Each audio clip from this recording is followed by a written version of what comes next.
Good morning dear student. आज हम पढ़ेंगे टॉपिक एक्वेटिक अडेप्टेशन। ये एमएससी जूलॉजी सेमेस्टर सेकेंड का टॉपिक है। Paper 4 environmental physiology and ecology, unit 3 का टॉपिक है एक्वेटिक अडेप्टेशन, पार्ट 1। और मैं Kalpana Mandavi, assistant professor, government PG college Jagdalpur से। हम इन पॉइंट्स पर डिस्कशन करेंगे। एक्वेटिक अडेप्टेशन क्या है, definition, types of aquatic adaptation कितने प्रकार के हैं। First one is the primary aquatic adaptation और second one is the secondary aquatic adaptation.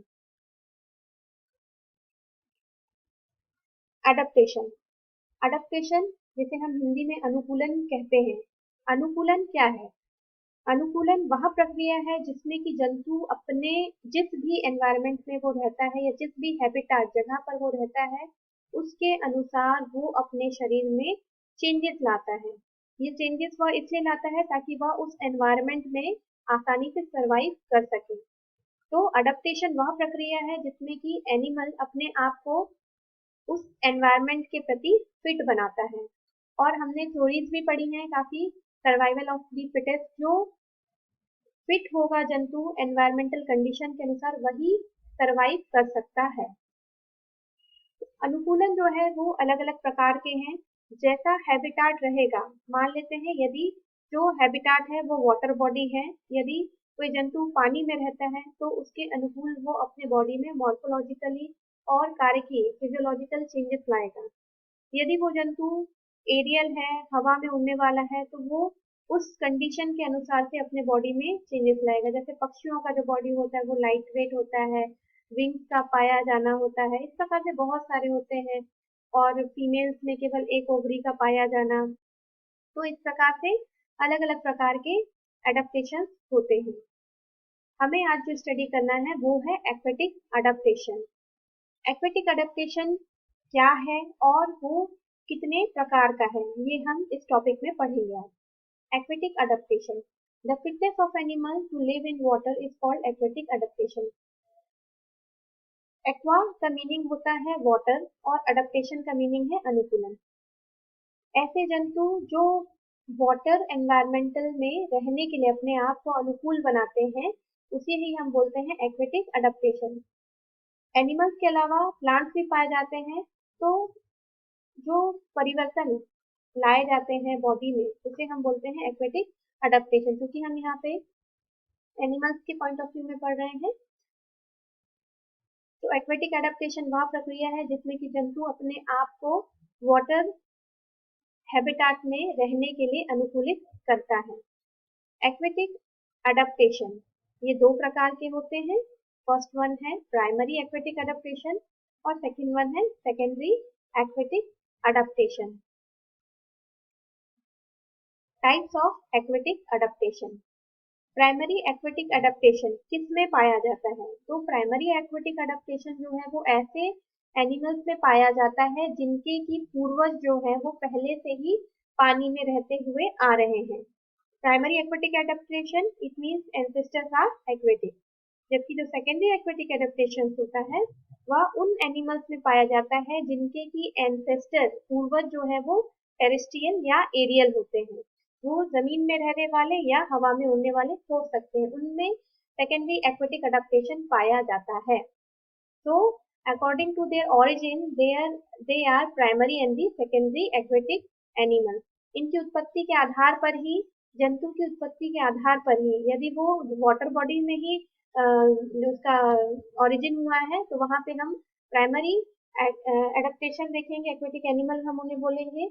जबकि यदि उनके जो एंसेस्टर थे वो इससे पहले जमीन में या एयर में रहते थे, परंतु कुछ नई एनवायरमेंटल कंडीशन के कारण या लैक ऑफ फूड के कारण उन्हें वाटर बॉडी में आना पड़ा, वाटर में वो सर्वाइव आके करने लगे, तो उसको हम बोलेंगे सेकेंडरी एक्वेटिक एनिमल।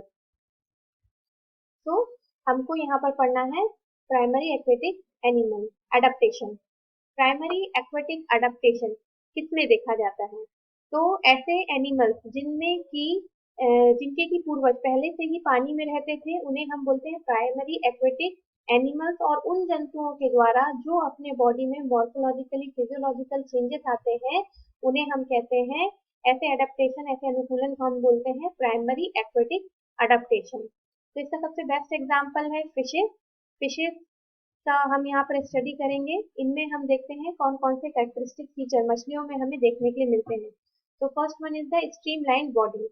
मछलियों की जो बॉडी होती है वो स्ट्रीमलाइन होती है, बोट के आकार की होती है, जिसके कारण कि वे आसानी से पानी को चीरते हुए आगे निकल जाती है। फिन्स, फिन्स का पाया जाना, मछलियों की बॉडी में फिन्स पाए जाते हैं। फिन्स जो होते हैं वो caudal, dorsal, pectoral, pelvic fins होते हैं, एनल फिन्स होते हैं, जो कि उन्हें लोकोमोशन में, मूवमेंट में हेल्प करते हैं, तैरने में हेल्प करते हैं। और जो कॉर्डल फिन्स होता है वो डायरेक्शन चेंज करने में मछलियों को हेल्प करता है। मछलियों में गिल्स का पाया जाना, गिल्स जो हैं वो ओपर्कुलम से ढके हुए रहते हैं। आईज के आप पीछे वाले हिस्से में देखेंगे तो वहां पे हमें गिल्स, जैसे कि हम हिंदी में गलफड़ा कहते हैं, वह पाया जाता है। गिल्स जो होते हैं वो मछलियों में रेस्पिरेशन की प्रक्रिया में कार्य करते हैं। और गिल्स का काम क्या होता है, तो exchange of gases between water and blood, blood और वाटर के मध्य में ऑक्सीजन और CO2 का ट्रांसफर करने की प्रक्रिया में गिल्स काम करते हैं। These are situated in the branchial chamber and guarded by the operculum. Lateral line sense organ. मछलियों की बॉडी में दोनों साइड में लेटरल लाइन सेंस ऑर्गन पाया जाता है। यह जो सेंस ऑर्गन है यह न्यूरोमस सेल के द्वारा बने रहते हैं।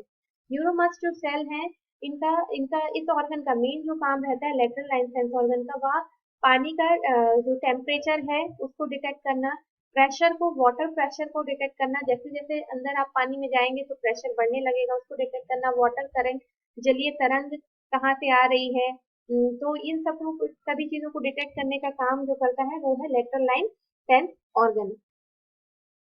और जैसे यदि कभी हम पानी में कोई तरंग या पत्थर आता है या कोई अपना हाथ डालकर तुरंत मछली जो है उस जगह से मूव कर जाती है, तो ये सभी होता है उनके संवेदी अंग, जिसमें कि लेटरल लाइन सेंस ऑर्गन का बहुत इंपॉर्टेंट रोल है। ये एक फिश की मैंने आपको इमेज दिखाई है, यहाँ पे आई, माउथ, और यहाँ पे मैंने आपको गिल्स दिखाया है, और जो कि गिल्स जो है वो ओपर्कुलम से कवर्ड है।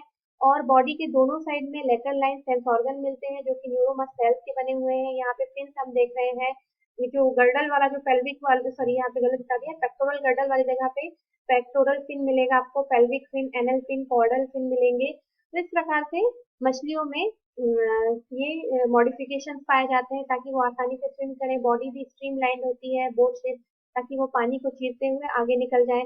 और पानी में रहना है तो गिल्स पाए जाते हैं जो कि डिजॉल्व ऑक्सीजन को इसके माध्यम से ग्रहण करते हैं।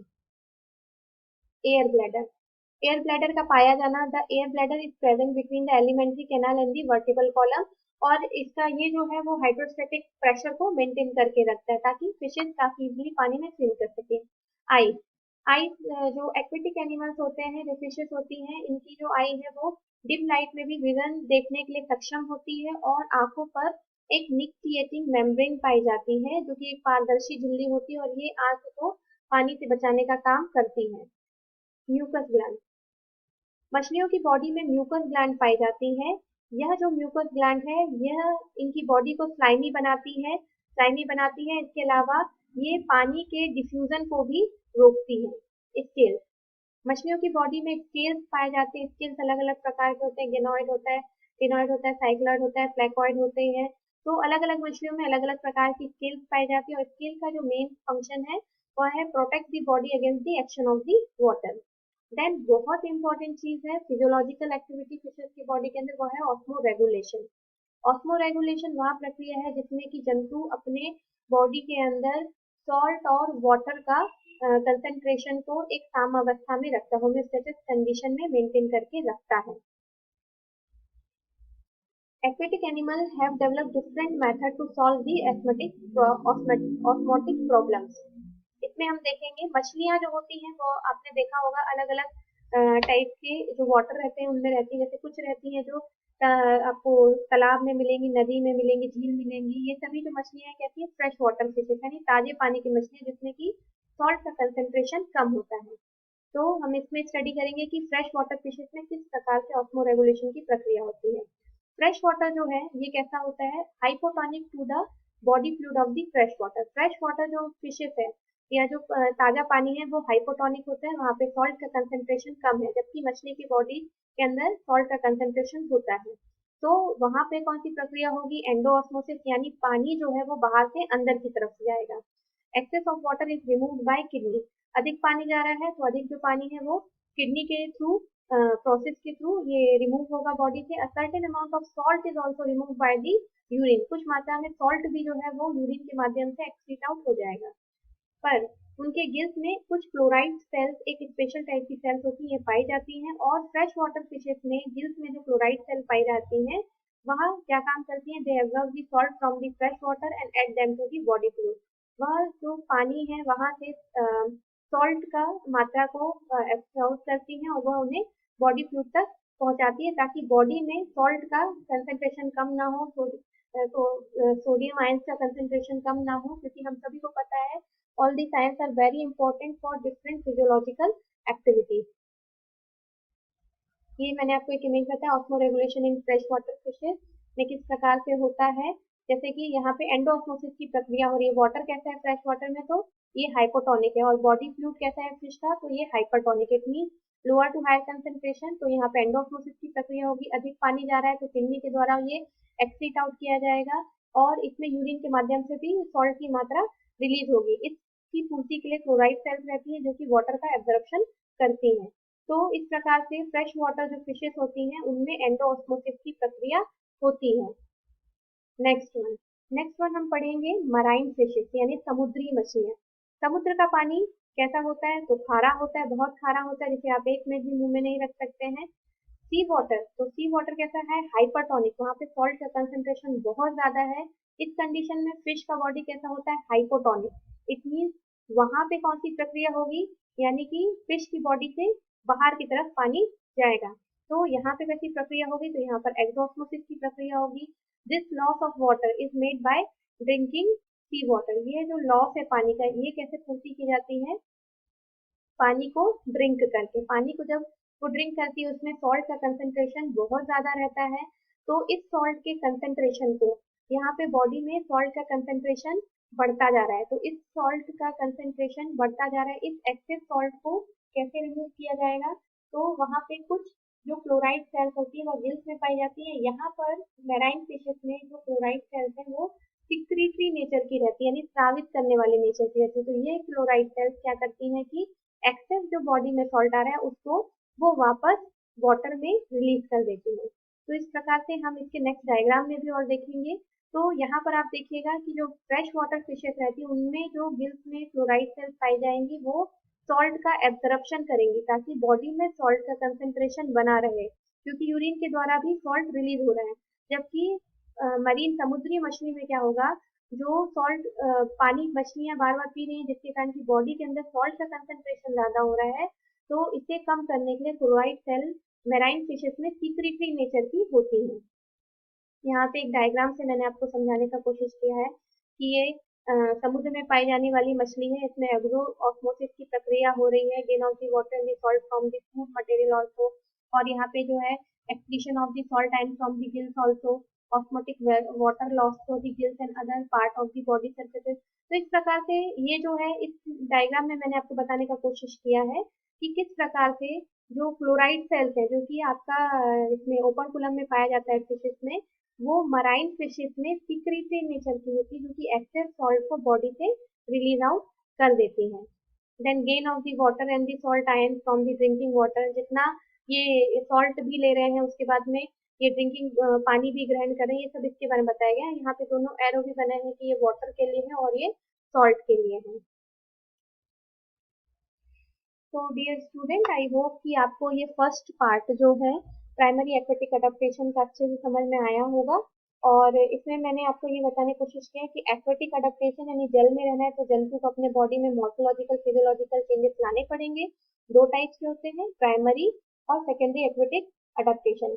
प्राइमरी एक्वेटिक अडेप्टेशन किसमें मिलेगा, उन जंतुओं में जिनके की एंसेस्टर पहले से पानी में रहते थे, जबकि एक्वेटिक सेकेंडरी किसमें मिलेगा, जिनके की एंसेस्टर टेरेस्ट्रियल या फिर एरियल है। फिर हमने प्राइमरी एक्वेटिक अडेप्टेशन में फिशेस का एग्जांपल देखा कि उनके बॉडी में क्या क्या मॉर्फोलॉजिकली और फिजियोलॉजिकल चेंजेस आ रहे हैं ताकि वे उस वाटर हैबिटाट में रह सके। तो आई होप कि आपको लेक्चर समझ में आया होगा। Thank you.